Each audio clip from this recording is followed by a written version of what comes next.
I've always been a survivor, but I didn't know that back then.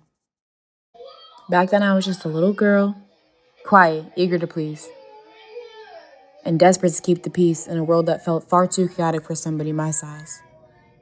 At 5 years old, I thought home was supposed to be a safe place, where love was gentle and the adults always protected you. But I learned quickly that wasn't always true.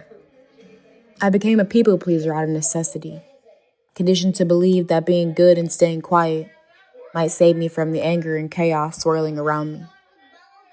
I learned how to hold my breath in moments of tension, to anticipate the moods of people around me, to disappear when conflict started brewing.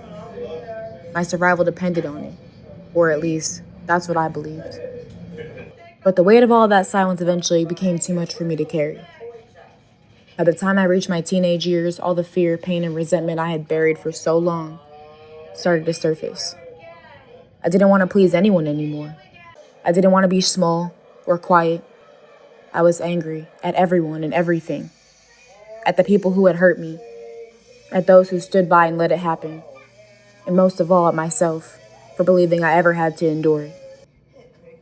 I lashed out at the world thinking that if I kept people at arm's length, I couldn't be hurt again.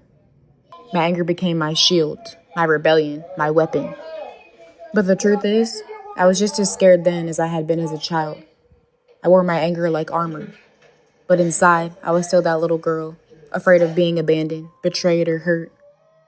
I thought I was protecting myself, but all I was doing was adding more walls, more distance, more loneliness.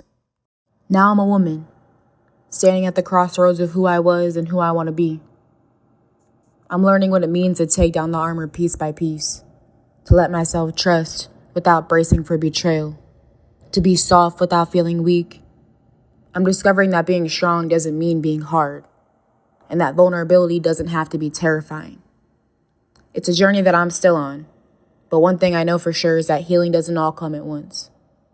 It's a process, messy, imperfect, and often uncomfortable, but it's worth every step.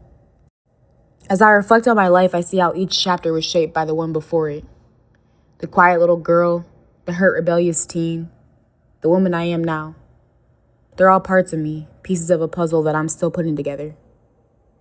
This story isn't just about the pain that I endured, it's about how I'm learning to move forward, to forgive, to trust, to find balance between strength and softness.